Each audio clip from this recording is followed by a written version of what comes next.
Avez-vous déjà entendu parler de l'encadrement des loyers? A priori, si vous êtes sur ma chaîne YouTube, la réponse est oui. J'ai déjà eu l'occasion d'évoquer ce sujet à plusieurs reprises, mais il faut y revenir puisque nous avons une extension de l'encadrement des loyers avec la publication courant octobre 2024 du décret relatif à l'encadrement des loyers dans la communauté d'agglomération du Pays Basque.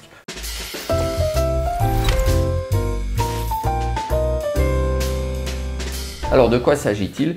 Eh bien il s'agit tout simplement de la possibilité pour la communauté d'agglomération, 24 communes, d'encadrer les loyers. Il s'agit des communes suivantes: Azet, Anglais, Arbonne, Arcang, Asquin, Bassus-Sari, alors j'espère que je vais froisser personne en prononçant les noms, Bayonne, Biarritz, Bidart, Biriatou, Boucau, Cibourg, Guétari, Andaille, Jacques-Xou, Laonce, Laressor, Mouguer, Saint-Jean-de-Luz, Saint-Pierre-d'Irube, Urcuit, Urugne, Ustaritz, Villefranche.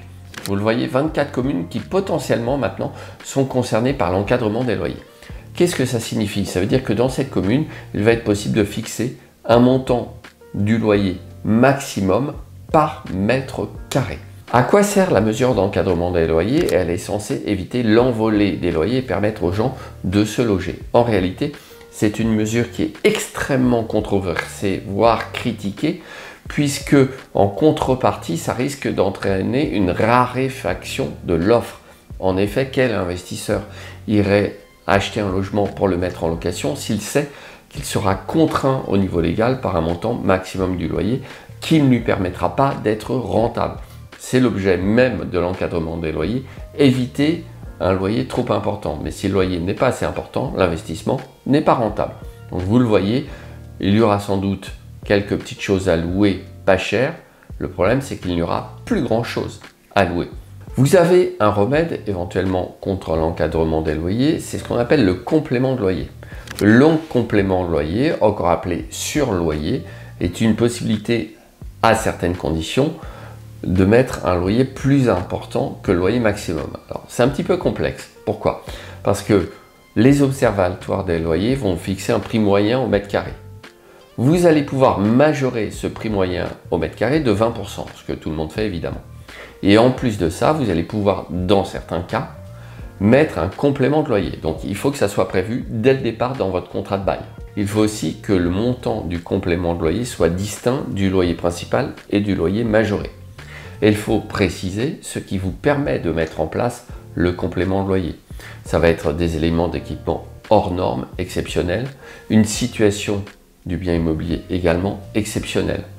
Et c'est de l'appréciation au cas par cas puisque vous n'avez pas de liste qui vous permet de dire carrément ce qui peut faire l'objet d'un complément de loyer ou ce qui ne peut pas. Il est bien évident qu'en location meublée, vous ne pourrez pas mettre au titre du complément de loyer le fait de mettre à la disposition des meubles. Bon, c'est toujours bien de le rappeler parce que on me dit parfois, oui, mais si j'ai un lave-linge, ben non, ça ne va pas justifier un complément de loyer, un lave-linge. Par contre, si vous avez d'autres éléments d'équipement exceptionnels, oui, là, vous pourrez le justifier.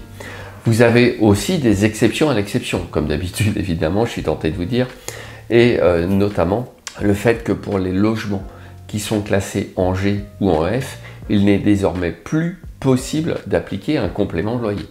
Donc vous avez des considérations de diagnostic de performance énergétique qui viennent s'ajouter et un peu interférer dans la fixation du loyer. Outre le fait bien sûr de respecter les obligations qui sont les vôtres pour pouvoir continuer à louer à l'échéance du 1er janvier 2025 et ensuite du 1er janvier 2028 puis du 1er janvier 2034. Mais ceci est l'objet d'autres vidéos spécifiques sur le diagnostic de performance énergétique, le fameux DPE. Donc vous le voyez, pas évident. Alors maintenant, vous allez me dire, oui, mais il y a peut-être un petit peu de jurisprudence, vous pourriez nous en dire plus. Eh bien en fait, il y a très peu de jurisprudence sur le sujet, quelques arrêts d'appel que j'essaye de me procurer. Et surtout, ce que j'ai fait, c'est que je me suis dit que j'allais tout simplement écrire à la commission de conciliation des loyers. En effet, cette commission est compétente, c'est la CDC, Commission départementale de conciliation. Donc cette commission est compétente pour statuer amiablement en cas de recours du locataire. le locataire dispose d'un délai de 3 mois à compter de la signature du bail pour venir contester le complément de loyer.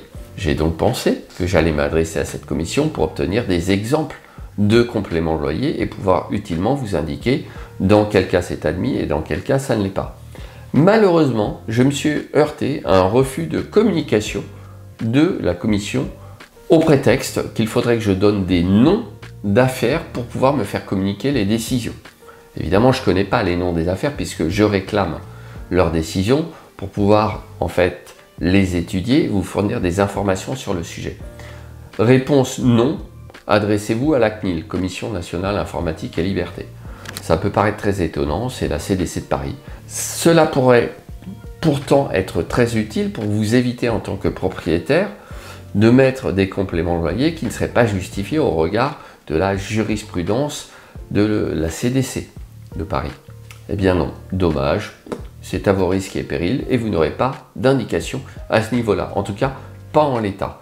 Évidemment, dès que j'aurai trouvé de la jurisprudence, je vous inviterai à venir la consulter puisque je ferai un épisode spécial sur le complément de loyer qui sera, j'en ai déjà fait un, mais ça sera un épisode actualisé avec de la jurisprudence qui sera à votre disposition dans mon podcast pour investisseurs immobiliers, le droit d'investir. Je vous rappelle qu'il s'agit d'un podcast hebdomadaire et que vous avez l'occasion également une fois par mois de me poser en direct vos questions à l'occasion du Zoom commun avec toute la communauté des abonnés du droit d'investir.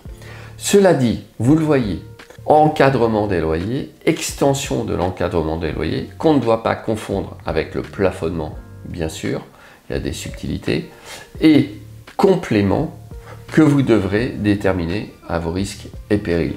Décidément, la vie de l'investisseur immobilier n'est pas de tout repos, mais j'espère que cette vidéo vous poussera à bien réfléchir sur la rédaction de vos baux d'habitation. Et je vous dis à tout de suite dans la prochaine vidéo.